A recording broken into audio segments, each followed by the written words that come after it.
নদীতে কি পরিমাণ রোদ আর কি পরিমাণ পানি বেড়ে গেছে, কিন্তু কমেন্ট করে জানাবা কিন্তু নেক্সট আমি কি নিয়ে ভিডিও বানাবো। তো হঠাৎ দেখতে পাচ্ছেন কি রোদ চলে আসলো, এত পরিমাণ রোদ গাইস।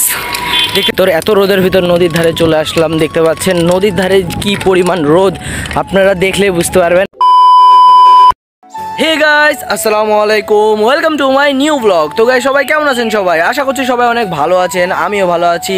তো গাইস চলে আসলাম এক সপ্তাহ পর নতুন একটা ভিডিও নিয়ে। তো গাইস আমি আপনাদের জন্য ভিডিও বানাতে পারি না, কারণ মূলত আপনারা ভিডিওতে কমেন্টই করেন আমি কি ভিডিও বানাবো, এই জন্য আমি মূলত ভিডিও বানাতে পারি না।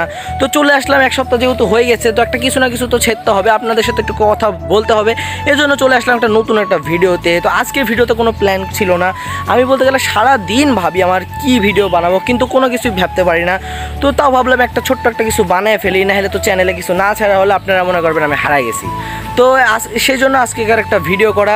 তো গাইস সবাই ভিডিওটাকে লাইক করে চ্যানেলটাকে একটা সাবস্ক্রাইব করে দাও, আর কমেন্ট করে জানাও নেক্সট আমি কি নিয়ে ভিডিও বানাবো, কিন্তু কমেন্ট করে জানাবা কিন্তু নেক্সট আমি কি নিয়ে ভিডিও বানাবো। তোমরা যেটা বলবো আমি সেটাই বানাবো, সমস্যা নাই।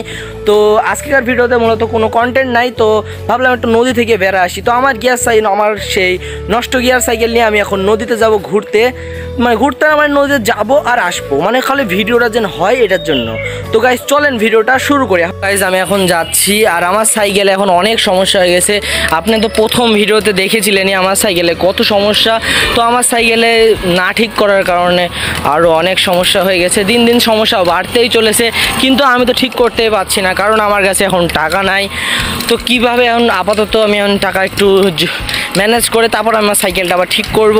আর সাইকেলটা ঠিক করা হলে গাইজ এখন আমার চ্যানেলে ভিউ আসছে ভালো, আর সাইকেল ঠিক করা হয়ে গেলে আমি তখন বাইরেও ভিডিও বানাতে যেতে পারবো, মানে দূরে কোথাও সিটির ওখানে সিটিতেও যেতে পারবো।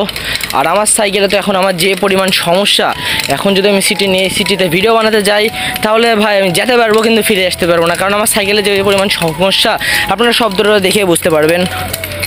গাইজ দেখতে পাচ্ছেন মাঠে কি পরিমাণ রোদ, এই রোদের ভিতর ভিডিও করা খুবই কঠিন, আর এক সপ্তাহ হয়ে গেছে কোনো ভিডিও ছাড়া হচ্ছে না, তাই আমি আজকে ভিডিও করতে আসলাম, না হলে আমি আজকে ভিডিও করতামই না।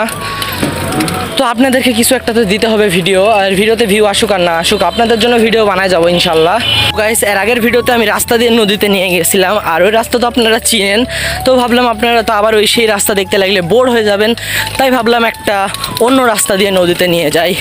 তো গাইস যারা যারা নতুন তারা ভিডিওটাকে লাইক করে চ্যানেলটাকে একটা সাবস্ক্রাইব করে দিবেন, আর আমার ব্লগটা কেমন লাগছে সবাই কমেন্ট করে জানাবেন। তো আপনি বেশি ভ্যাট না বকে চলেন আমি একবার নদীর একবারে কাছাকাছি যাই, তারপর আবার ভিডিওটা অন করবো নি। তো গাইস একবারে রোদের ভিতর, এত রোদের ভিতর নদীর ধারে চলে আসলাম, দেখতে পাচ্ছেন নদীর ধারে কি পরিমাণ রোদ, আপনারা দেখলে বুঝতে পারবেন। আমি ফোনের ক্যামেরায় কিছু দেখতে পাচ্ছি না, খালি ভিডিওটা অন করেছি যেভাবে হোক, আপনারা এসে দেখতে পাচ্ছেন রোদের কি পরিমাণ তাপ আর পানি কি পরিমাণ বেড়ে গেছে। তো এখানে একটা ছাওয়া আছে, একটু দাঁড়াই। তো গাইস দেখতে পাচ্ছেন নদীতে কি পরিমাণ রোদ আর কি পরিমাণ পানি বেড়ে গেছে, আপনারা দেখতে পাচ্ছেন। আর সূর্য যে পরিমাণ আলো, ভিডিও বানানো খুব কঠিন। তো গাইস যারা যারা আমার সাইকেলটাকে পছন্দ করো সবাই ভিডিওটাকে লাইক করে চ্যানেলটাকে একটা সাবস্ক্রাইব করে দাও, আর কমেন্ট করে জানাও ভিডিওটা কেমন হয়েছে। মেলাক্ষণ নদীর বাতাস খালাম, আর অনেকক্ষণ এখানে একা একা দাঁড়াইছিলাম। তো আমি এখন আমার সাইকেলটা নিয়ে চলে যাব। তো ব্লগটা ছিল এই পর্যন্তই, যদি ভালো লাগে ভিডিওটাকে লাইক করে চ্যানেলটাকে একটা সাবস্ক্রাইব করে দেবেন, আর কমেন্ট করে জানাবেন ভিডিওটা কেমন হয়েছে।